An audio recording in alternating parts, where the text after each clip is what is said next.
Streaming on CBS News Boston. WBZ News starts now with breaking news.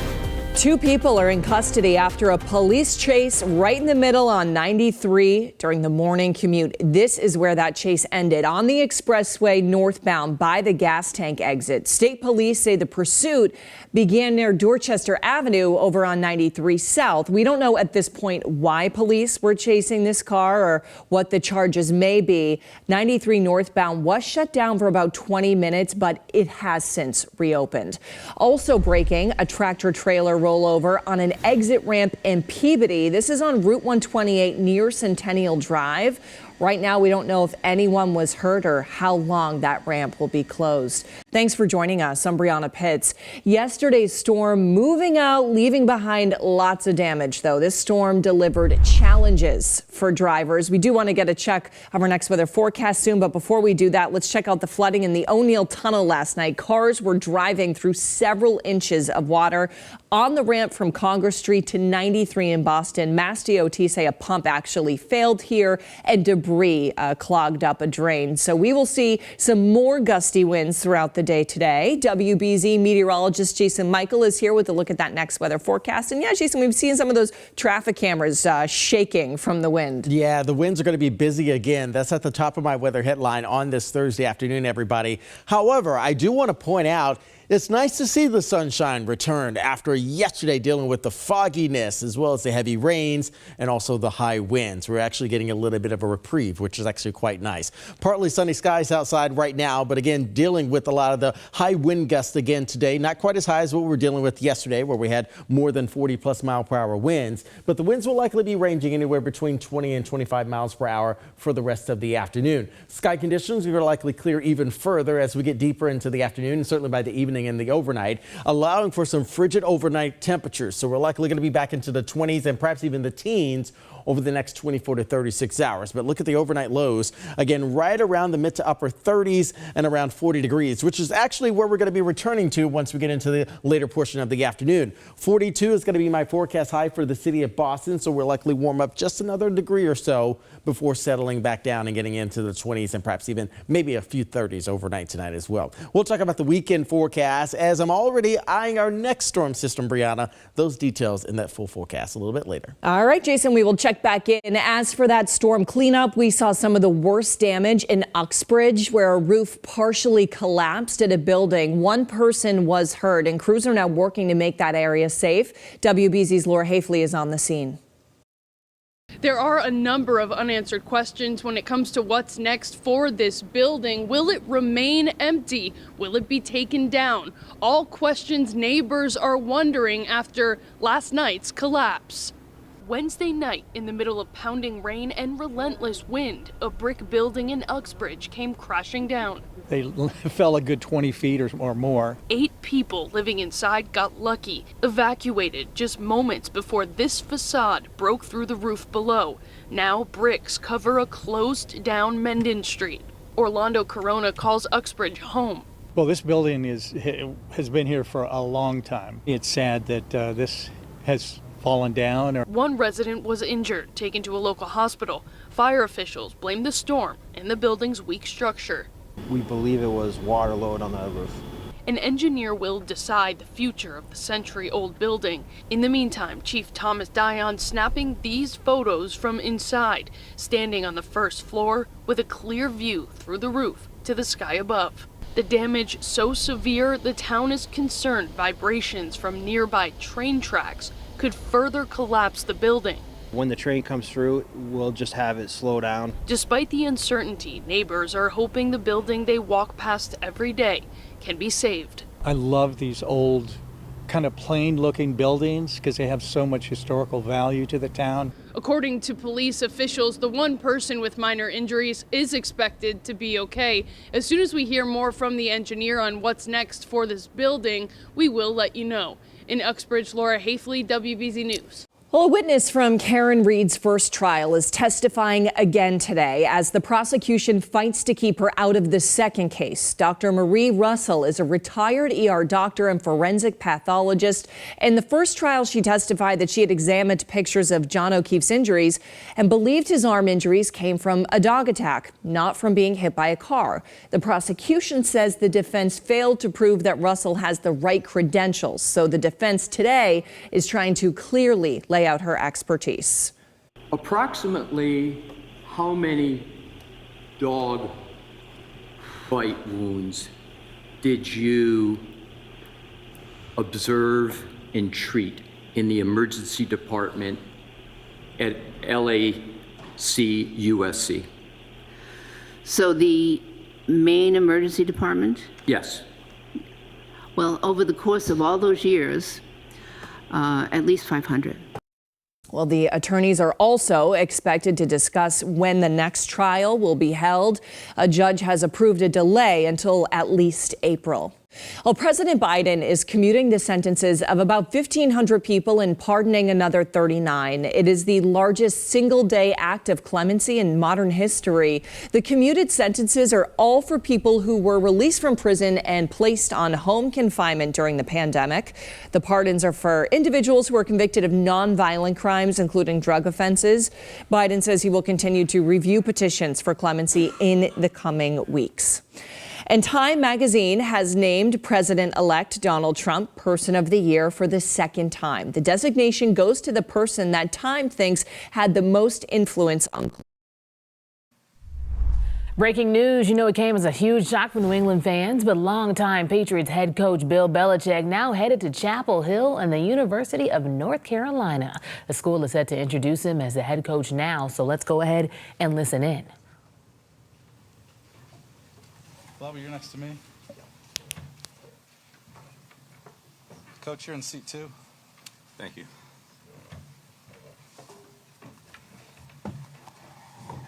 Big crowd. All right. Again, thanks everybody for coming on relatively short notice. We'll get started here. Chancellor, all yours. Good afternoon. Thank you all for being here, especially on short notice. As Steve said, I can't let the opportunity of so many sports journalists being here without recognizing our national championship winning women's soccer team, which won its 23rd national championship here on Monday.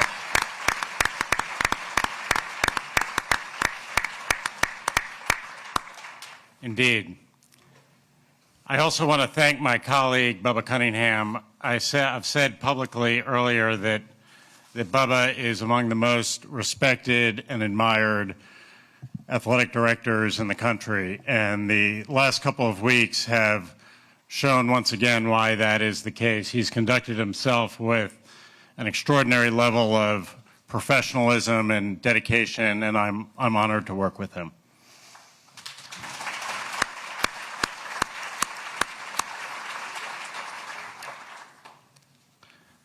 So it's always a great day to be a Tar Heel, but today is an especially great day to be a Tar Heel. We've been playing football at Carolina since 1888, and I suspect that in those 136 years, there are a few days that have been as auspicious as this one. I've said many times that we want to be the best public university in the United States, and that means excellence in everything that we do. We're going to have an excellent college football program. We want to compete with the best, and we've hired the best coach. I was sent this morning this excerpt from Carolina's Football Media Guide from 1954. It's talking about one of the assistant coaches, Stephen Nicholas Belichick. When Steve joined the Carolina coaching staff 2 springs ago, he felt right at home working alongside Bill Edwards, who had already come here. Edwards was Steve's coach at Western Reserve And for the past 4 years, Steve had been an assistant to Edwards at Vanderbilt.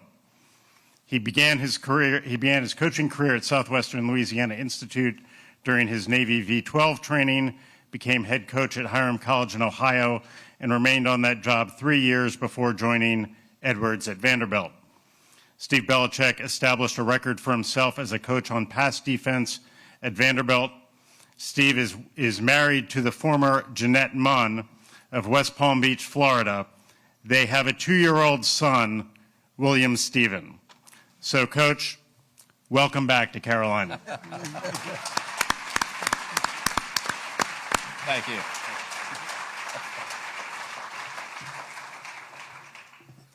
Thank you very much, Chancellor. Really appreciate the kind words. And in the immortal words of Yogi Berra, the future ain't what it used to be. And we are embarking on an entirely new football operation, and we can't wait to have Coach Belichick leading the charge for us. Over the last 4 or 5 years, anytime there's been a search anywhere in the country, they thought the first 2 people you should call are Brad Stevens and Jay Wright, so that's who I called first. I didn't think either one of them were interested, but then we said, all right, how big can our list be and who should be on it? And we are here today to celebrate an incredible day for Carolina athletics and having Coach Belichick join us at the university. We are known as the University of National Champions, and we have a Super Bowl champion coach who's here to lead the program. With him today is also Michael Lombardi, former general manager in the NFL, and the future of college athletics is changing, and we want to be in the forefront of that. Coach Belichick has demonstrated his passion for teaching, for coaching, and for lifelong learning, and he is an absolute perfect fit for us at this time in the history of the university and the history of college sports. Please welcome the new head football coach at the University of North Carolina, Coach Bill Belichick.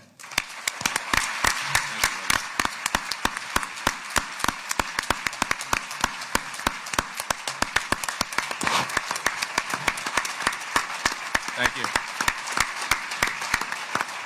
Thank you. Thank you. Bubba, I believe you have a presentation for Coach. Chancellor also. All right. You got a jersey. And I did get a new sport coat for the occasion. Oops, sorry, Bubba.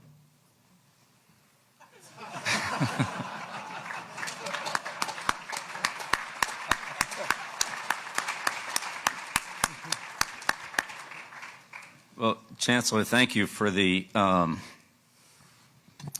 sweatshirt, but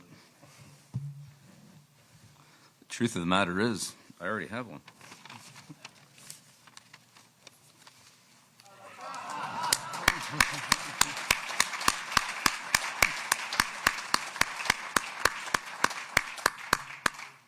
It's good to have two. That was actually my dad's from when he coached here. Yeah, you can tell I like it, right? I've kept it a long time. It's got a little wear on it. Chancellor Bubba, thank you. I can't express my gratitude to both of you, the Board of Trustees, for this amazing opportunity. I've always wanted to coach in football, coach in college football, and it just never really worked out. Had some good years in the NFL, so that was okay. But this is really kind of a dream come true. I grew up in college football with my dad. As a coach at Navy for 50 years, so as a kid, all I knew was college football, and so it's great to come back home to Carolina and back in an environment that I really grew up in. When you're little, you don't remember everything. Obviously, I was too young to remember a lot of things from Carolina, but as I grew up, you hear the same story over and over and over and over again, and so one story I always heard was Billy's first words were, "Beat Duke."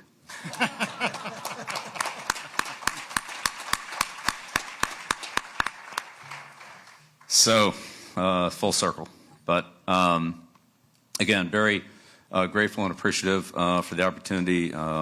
This is a great process. I've learned so much about the university and the support that we have for the football program. And this is, obviously a great educational school, and the kids here are outstanding. And we want to, transfer that over to the football field and have an outstanding football team with those student athletes. So, I'm here to as Bubba said, teach, develop, and build the program in the way that I believe in. And so grateful to have Michael, with me in this process. Michael and I have worked together for going all the way back over 30 years, and he has a great knowledge of the general manager role, if you will, in this type of position, with terms of scouting 2 sets of players, high school players and college portal players, as well as dealing with some version of what's called salary cap, which is now part of college football. So all that being said, I look forward to working here. I talked to the players a little earlier, and it was a great opportunity to start to get to know them and start to build the program. And I'm excited to continue that process.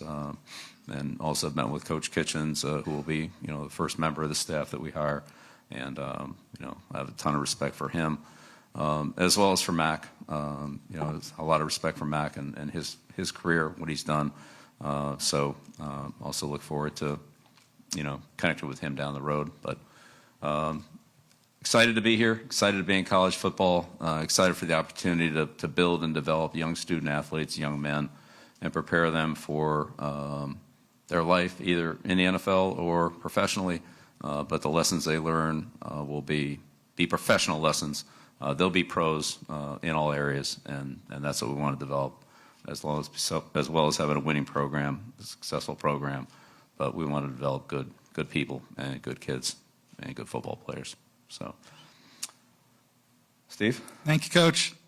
Forgive me before we go to questions. One omission. There are a lot of luminaries in the room right now, but only one of you were inducted in the Pro Football Hall of Fame and the College Football Hall of Fame in the last 6 months. Julius Peppers.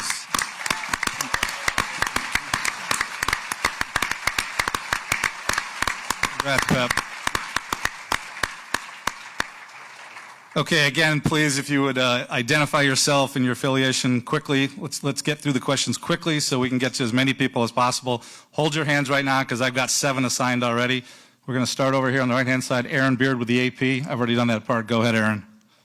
Hi, Coach. When you were studying college football in the last year and examining it, so much more has come into professionalism in the model, whether it's NIL, portal, revenue sharing coming up. How many parallels did you see to what the experience you've had at the pros, and do you envision it sort of being like a mini NFL team in that regard? Yeah, thanks, Aaron. I do think there are a lot of parallels. There's certainly some differences, but there are some parallels, and I think that's the reason for the general structure of Michael as a general manager and myself as a coach, and working together collaboratively like we have done in a professional organization. So. Yeah, I do think there's some parallels. There's differences for sure, but yes. Right next to him, Brennan. I'm sorry, Coach, go ahead. Hey, Bill. Brendan Marks from The Athletic. At what point in this process did you decide or know that you wanted to become the next head coach here? Was there a singular moment when that happened? And can you elaborate on the investment that North Carolina and your conversations with the Chancellor and Bubba made to make you feel comfortable taking the role? Yeah, I mean, it was, we went through a process, but it was great. Every step of the way was great. The support was tremendous. All the things that I feel are important to having a successful program, Bubba and Chancellor Roberts reaffirmed. And I think they've made a great commitment to this program. Obviously, a great university. And I'd say along the way, as kind of things got out, if you will, the amount of support that I got from Carolina grads, former Carolina football players, people that are connected with this university was really overwhelming. And not that I'm any social media expert, because I'm not, but there was an awful lot of, positive feedback from my face and stuff like that, and it was great. Front row left here, Chip. Chip Alexander, News Observer in Raleigh. I'm roughly your age, so I ask you this respectfully. Just at 72, why do you want to keep coaching? What's in it for you? You've proven yourself over and over, and your legacy is set. Why keep coaching? Well, beats working. Good. You know, when you love what you do, and my dad told me this, when you love what you do, it's not work. It's really, I love what I do. I love coaching. I love the interaction with the players. I love building a team, working with the assistants, game planning, the game itself, which, you know, there's some good ones, there's some bad ones, but they're all learning experience, and working with, you know, young kids who, with the energy, enthusiasm to want to be good, to want to be successful. It's, you know, it's great every day to wake up and come into that environment. Thank you. Okay, we got Andrew, then Michael. Hey, Coach. Andrew Jones, Tar Heel Illustrated. A lot of talk's been made about the difference, how college football is a lot more like the NFL, like what you were talking a few minutes ago with finances. What about scheme? How much can you take from the intricacies of the scheme you use with the Patriots to college when you don't have as much time with the college kids? Yeah, that's a great question, Andrew. I think in some respects you have more time than with the college kids. Not as much meeting time, but more practice time, certainly more opportunities to practice in pads and work on fundamentals and things like that. So, you know, it's a trade-off, but, you know, in the end, scheme-wise, I want to be versatile and take advantage of the personnel that we have. And so I've always coached that way. I don't want to just, you know, run one front and run 4 or 5 plays, and that I just don't believe in that. I believe in attacking the defense, in defending what the offense does well, and that takes some versatility. All two teams aren't the same, and I think you have to play them differently from week to week. So that's what we'll do, and we'll use our personnel the best we can to do that. But we'll have a versatile and system that will incorporate any good player. If we have a good player, I've never told Michael, hey, that's a good player, we can't use him. Give us a good player, and our scheme we'll find a way to work that player into the scheme.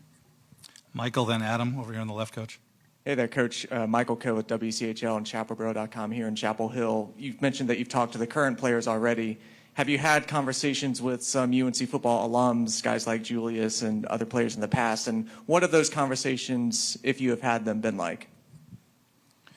Yes, I've had conversations with, you know, with Julius, LT. I mean, he's the greatest players that have played here. Very supportive. You know, talked to Michael the other day. Very supportive. There's been a ton of support from ex-players and you know, other UNC alums. This is a great brand and a great support system here. So I'm excited to just spend more time with these people and to get the support that they've, I'll say promised, but that they've, you know, indicated that they how much they want to be a part of the program and how much I want them a part of it. Thank you. Adam, right here on the end, Coach, second row, and then Brian. Hey, Bill. Adam Smith with Inside Carolina. What were your impressions of UNC as a football program from the outside when you were in the NFL for so many years? It sounds like when you would come back here to scout, occasionally the place made, you know, an impression on you.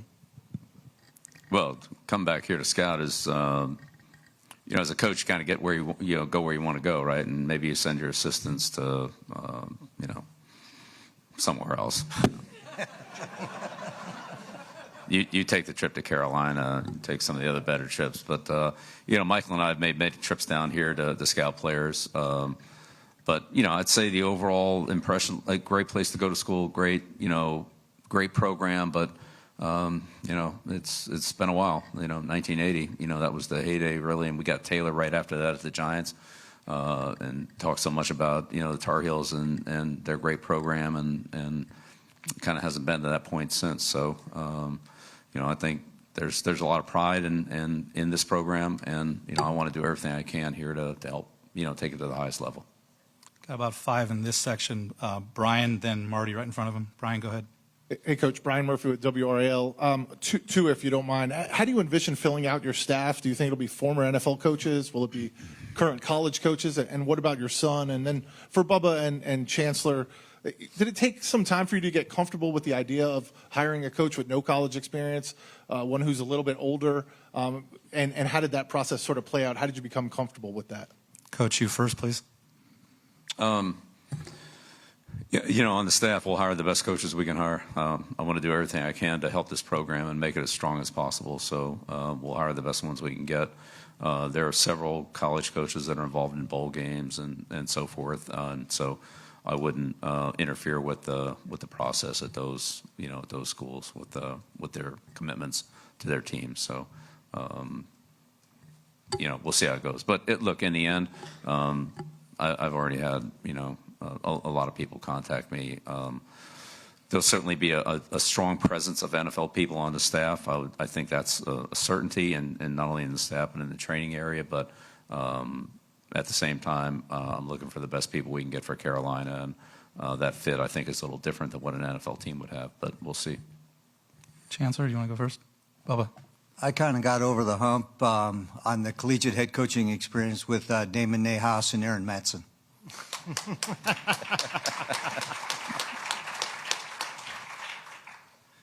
Nothing Marty? to add to that. I didn't know if the chancellor wanted to weigh in on that. No. Marty, go ahead.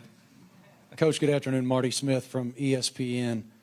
When a guy like you with that resume walks in the door here, expectation skyrockets. I wonder how you'll define success at the University of North Carolina. We've seen that guys can flip programs quickly in the portal era. So what is success to you here? Yeah, well, success is, it's a day-by-day process, and the only thing we can really do anything about is, today, tomorrow, what's immediately in front of us. So take advantage of every opportunity we have to build the team, improve the team, get better, and keep stringing a lot of good days together, and the results will come. Pat Welter. Pat Welter, WRL. Bill, what do you say to people that fear that if you do succeed here, that you might leave for the NFL again in a year or two? Yeah, I didn't come here to leave.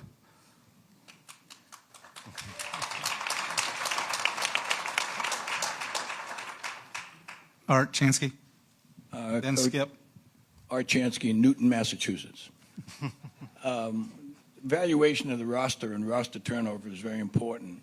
Besides talking to the players individually and watching film, what other ways are you to evaluate this current roster to see what kind of additions you might need through the portal and other measures? You can't work them out on the field before spring practice, right? Well, but they're working out there now, getting ready for the bowl game. Right. So they're practicing on a daily basis. And, I'm in very close contact with Coach Kitchens, and, Michael and I are here now, so we'll start the process and take advantage of all the opportunities we get. So some of those are in person, some of those are in training, some of those are on film, and so forth. Some players are injured, and those are, wouldn't be able to be evaluated now, but there are other ways to look at them, what they did in the past, and try to project what their future is. Thank you. Like Skip Foreman here, right in a row. Skip, then Jeremiah. We'll skip over to this side. Coach Skip Foreman with the News and Record of Greensboro and the Winston-Salem Journal. On my face and some of the other places, there are people who are still a little leery of your hiring and concerned about where the program is going and where you're going to take it. While you're concerned about football, there's always public criticism. And what do you want to tell those people? I'm here to do the best I can for the University of North Carolina and the program. That's what I'm going to do. I'll give it the best I have every day. To the right here, Jeremiah. Yeah, Jeremiah Holloway with Inside Carolina. Bill, one thing that you mentioned was you're looking forward to teaching and developing, a lot of the, the younger players here at UNC. Obviously, when you were in the professional realm, players, a little older, got families, things like that. What do you kind of envision, and what excites you about the differences of working with, kind of those younger 19, 20-year-olds as compared to, working with some of the, older guys like you did in the NFL? Right. Well, again, in the NFL, it's a combination of a lot of things. But if you look at the players we had in the NFL, Tom Brady was a fourth-string quarterback his rookie year. He didn't exactly come in as, with any play time at all. Gronkowski, he didn't do too much his rookie year. Julian Edelman played quarterback in college. Then he was a wide receiver, and then he was a punt returner. So developing players is something that Michael and I believe strongly in, and we'll support that with the staff, and we'll support that with the program. There's a lot of opportunity and room for growth for all players, whether 19, 20, or honestly 22, 23. Now, look, there's a certain point in their NFL career where they kind of level off, and maybe there's a little, maintaining that is really where they're at. But there's so much growth in players, and again, I just think there's a little more time to do it here at the college level, and I'm excited about that opportunity. So, if I've already called on you and asked one, I'm not going to come back to you until I've gotten everybody through, so you can save your arms. Joey, then Mitchell. Coach Joey Powell, Inside Carolina. I think there's some similarities between today's modern era with players and recruiting as to obviously what you've seen in the NFL. What do you see similar about that and the recruiting process versus just all an out-and-out free agency that you had when you were in the league? Well, I think there's a number of differences. I mean, the free agency in college, if you will, is annually. In the NFL, players were, generally speaking, with a team for 4 years until they were eligible for 4 years for free agency. They could be released before that. So, that would be one difference. There's actually more movement in college football. There's more structure in the NFL in terms of agents, salary cap, standardized contracts, things like that with the NIL. And the revenue share, it's just structured a little bit differently. And some, I don't say technical things, but some logistical things like that are different. But all manageable, and every other college team is doing the same thing that we are. So, except for Army, Navy, and Air Force, but they're, that is what it is. So, I think to Bubba's point, like trying to be ahead of the game, ahead of the curve, ahead of the process, that's what we're always going to try to do. Give it to Tommy, right? Or Mitchell, I'm sorry, Mitchell, then Tommy. Go ahead, second row. Yeah, Mitch Northam, North Carolina Public Radio. For Chancellor Roberts and Bubba, during this process, because of all the changes that everybody has mentioned with college football and the changes to come with the House settlement, was it important for y'all to pursue someone who has the extensive pro experience that Coach does? Well, it certainly was a factor in it. And we looked at a wide variety of people. And obviously, when it became realistic that he was available, and it certainly was a path that we really wanted to go down and explore. And we're just really fortunate to be here today. And he's willing to say yes and to lend his expertise and knowledge to Carolina. So very excited about it. Tommy, second row. Coach Tommy Ashley with Inside Carolina. You've been in the game a long time. How much have you seen the game itself change, and how much have you sort of changed over the years you've been involved in the game, and now you bring it to the college level? Well, yeah, of course the game's changed a lot, and really in every area, wherever you want to look, whether it's the size of the players, the equipment, the technology. But, I mean, in the end, you got, 120 yards, 100-yard field. And it comes down to blocking, tackling, ball security, fundamental execution. I mean, all those things are still important regardless of whether you're in 12 personnel or 11 personnel, whether you're in nickel or base defense. There's still a lot of fundamentals, and that's really the basics. And players like Julius and LT, and, guys like that are good fundamental players and great athletes as well. When you put all that together, that's where you get the excellence. And it's not just about athletic talent. It is about athletic talent, but it's also about, fundamentals, execution, and technique. Third row, Rod. Rod Baxley, Fayetteville Observer. Bill, you've talked a lot about your dad's influence on you and watching him at Navy and breaking down film with him. What are some of those lessons you still carry with you, and what do you remember from those experiences that you keep going back to? Well, what I remember from being with my dad was when we would go scout a game, you had one look at every play. That's it. There was no replay board. There was no TVs in the press box. You had one look at it, and he had his pad and he had his, what he worked off of, and didn't matter whether it was a kickoff return that he was diagramming, a blitz that he was diagramming, or a running play or a pass play. He had to get the whole play, and you had one look, and that's it. And you better hope the guy in front of you didn't stand up there in the play. But he taught me how to watch football, how to watch the key things, how he learned, how he trained his eyes to go from one part of the play to another part of the play based on what the initial read was as a scout. And so those things are very valuable. Now there's more technology on the sideline. You honestly don't have to do it as well, but that's how I learned. And that's what a coach does in practice. I mean, you basically get one look at the play. You're out there in practice, and you want to see as much as you can and then make the corrections and identify whatever needs to be adjusted or corrected on the play to the best of your ability. And that's always been very helpful to me, is to be able to, see what multiple people are doing at the same time and try to identify what to correct the player on, or what coaching point to give them to help them do it better. And so that's my job, is to help the players. And all those lessons were very helpful to me. And I'd say in addition to that, the big thing for him was, make sure you get the big things right. I mean, every detail is important, of course, but spend too much time on the details and miss the big picture: blocking, tackling, ball security, penalties, etc. Important things like that. Then the time that's spent on some little detail really doesn't pay off as much when you're not doing the big things right. Make sure you get those right first. Folks, I'm going to swing over to this side. One note: Chancellor has to step out at 2:40 to get to another meeting. We'll continue on a little bit after that, but if you've got something for the Chancellor, kind of let me know that. Right here in the front left, Brett Friedlander, and then TVD in the second row. Brett Friedlander, Saturday Down South. Coach, how hands-on do you plan to be in recruiting, and how much do you plan on delegating to your staff in that respect? And also, do you have a long-term plan as to how long you want to or will feel like doing this?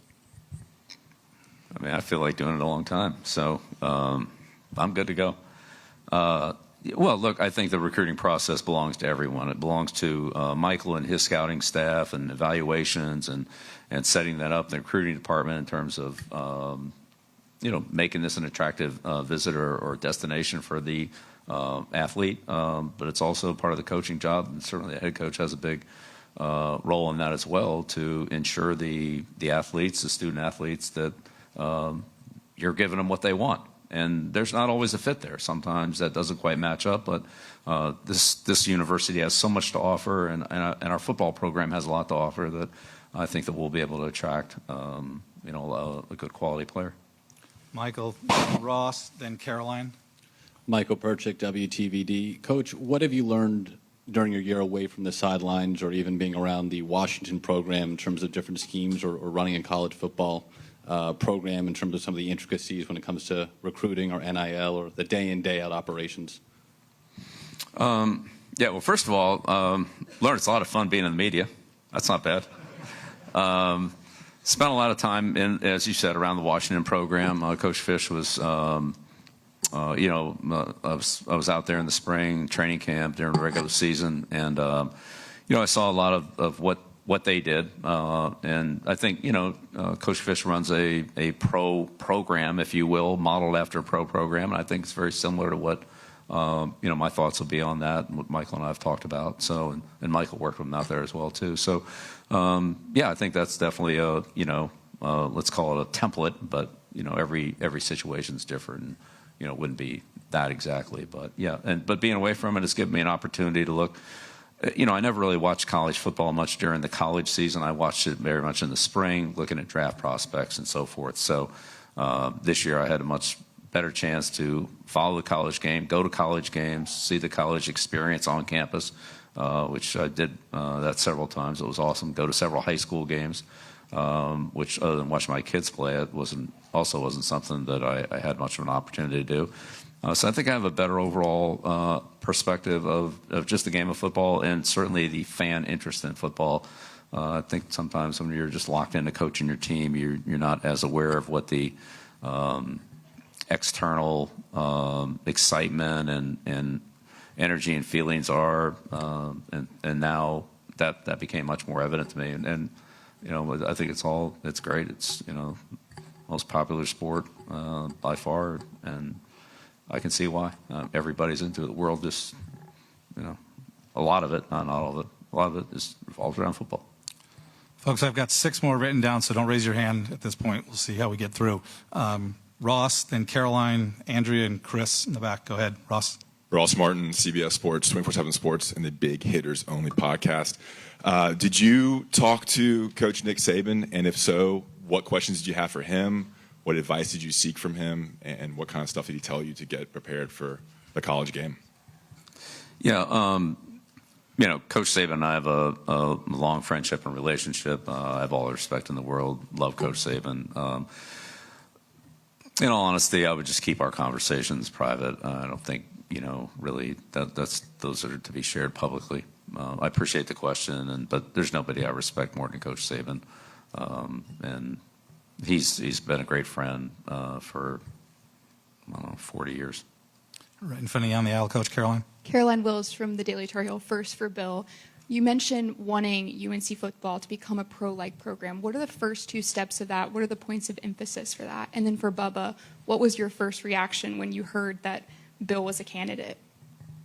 Coach?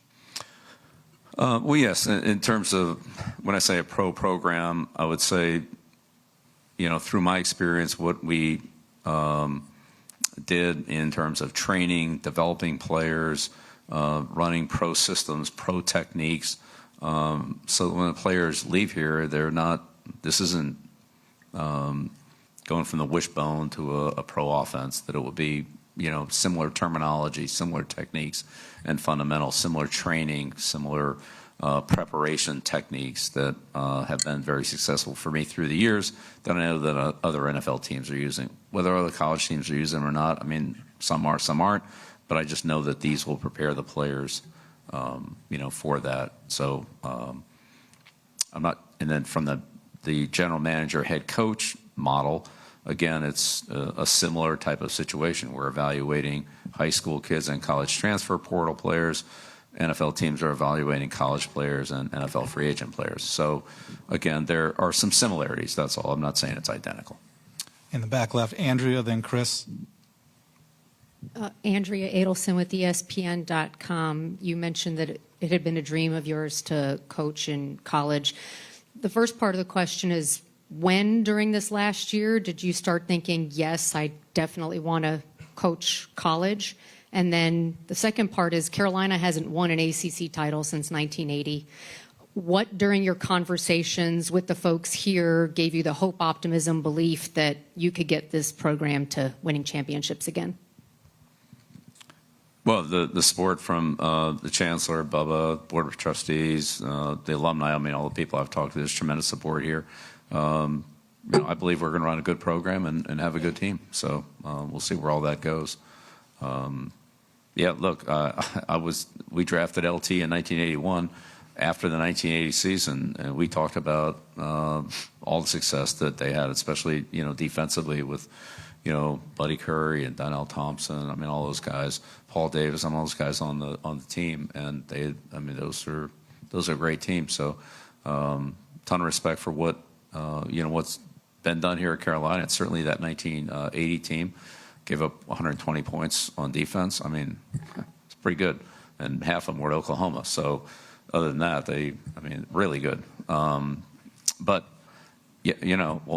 I'm not making any predictions. I'm just saying I'm going to come in here and do the best I can with a great school. We're going to have a great program. We'll see what those results take us. In the very back, and then Chris. Coach Kevin Conley with Fox 8 in Greensboro, North Carolina. Do you envision yourself going into living rooms of prospective high school players and kids that you are recruiting, or will you leave that to other people?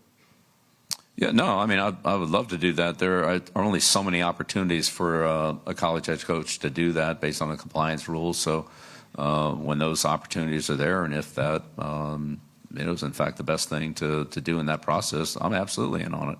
I think the majority of the head coaching recruiting will be done on campus. But look, those rules might change and so forth. So whatever helps our team, that's what I want to do. All right, Chris. Hi, Coach. Chris Lee from WRL, right here.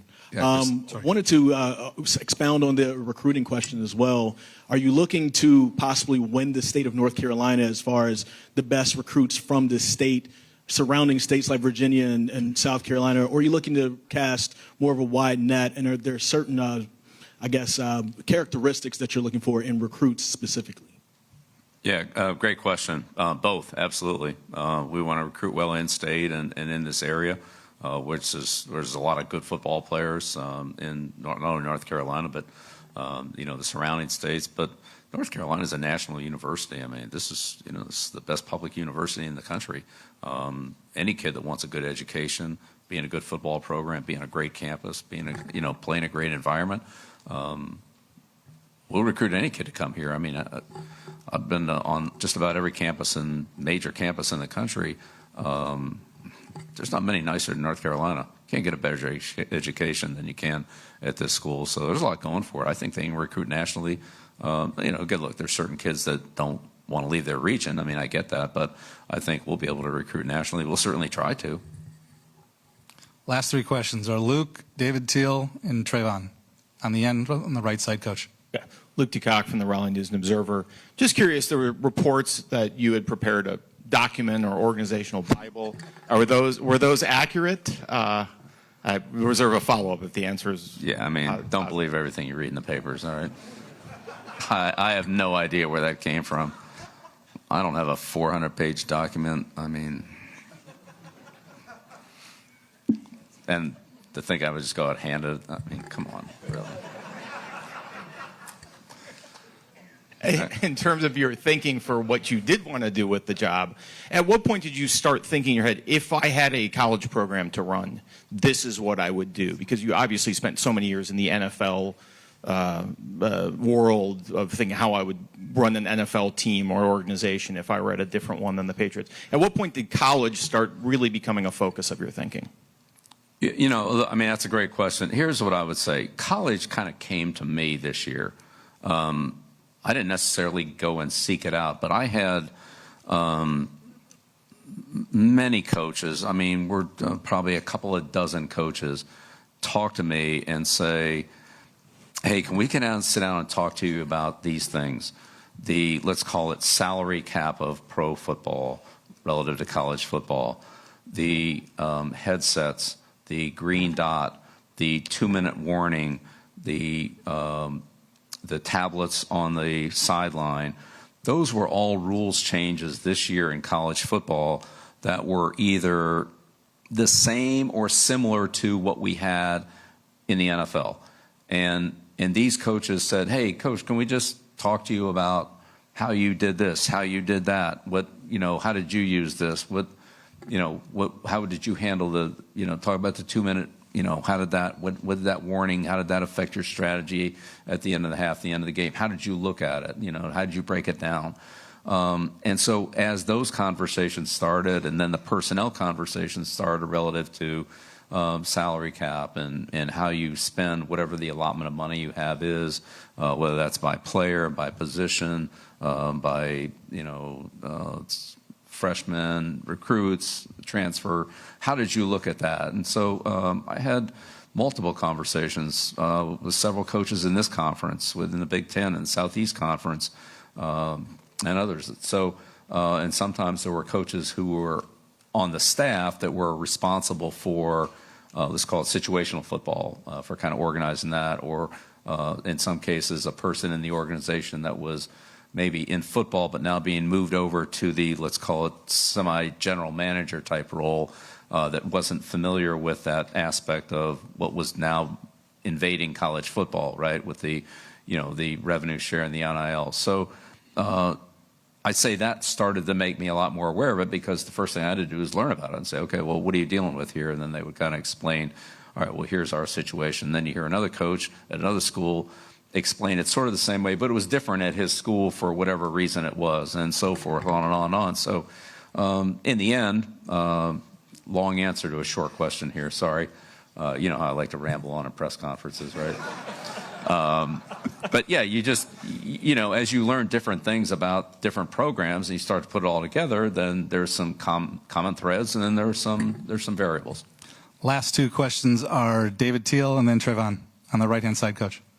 David Teal with the Virginian Pilot and Daily Press in Norfolk. Bubba, in this era of revenue sharing, player compensation, and the House settlement, is it possible to be all in on football and men's basketball, institutionally, financially? Yeah, great question, David. And I think so, and I think it's why we're trying to do what we're doing. I think if you go all in on those two sports provide all of the finances for the rest of the department. The more successful we are in football, and the more successful we are in basketball, the more opportunities we're going to be able to provide for everyone else here. So I'm delighted with it, and I think our future is incredibly bright given his leadership and that of Hubert Davis. Our women's basketball program is starting revenue share this year with the NCAA tournament, and Courtney's done a fantastic job. So I think the continued investment is an investment in the future of Carolina athletics. I goofed. I forgot Nia. I'd said yes to her a while ago. Nia, go ahead. Hi, Coach. I wanted to ask what challenges you anticipate having in the future from transitioning from the NFL to college sports, particularly in coaching players, relating with them, influencing them, whether they're in the portal or just recruits who think about coming to Carolina.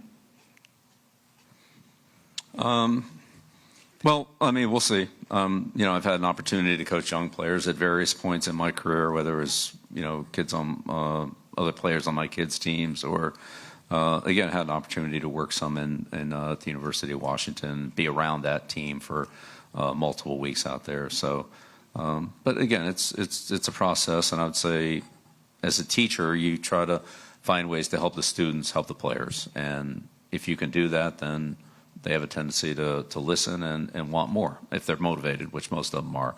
And if you can't, then then they look somewhere else. So I know I can help individual players. I know I can help our team be successful. I'm going to do all I can to give my best effort to do that on a daily basis. You can count on that. Last question, second row on the end, Trayvon. Trayvon Miles, ABC 11. Coach, your ties to this university are well documented. You brought your dad's hoodie. There's a picture of you in Kenan Stadium as a youngster floating around here. You mentioned that college came to you.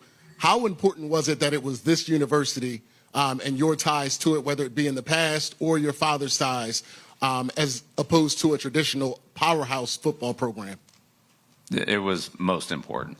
It was most important. All the things that the University of North Carolina stands for, the academics, the cultural, the research, just the whole, everything it stands for, both athletically, which has been tremendously successful in all sports. I spent, quite a bit of time with Coach Petramala, with Coach Bresci in the lacrosse program, and many of their players as well. I've spoken with them. So it's been really kind of a connection to this school, but everything that it stands for, on the field, off the field, and really the destination that Carolina is for really so many student athletes. There's so much opportunity here. I'm honored to have an opportunity and thrilled to be a part of it.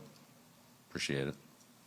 Coach Belichick, thank you very much. That concludes our press conference. Thanks, everybody. Great questions. Appreciate everybody understanding. Get as many as we can. Bubba, thank you. Have a good day, everybody. Happy holidays.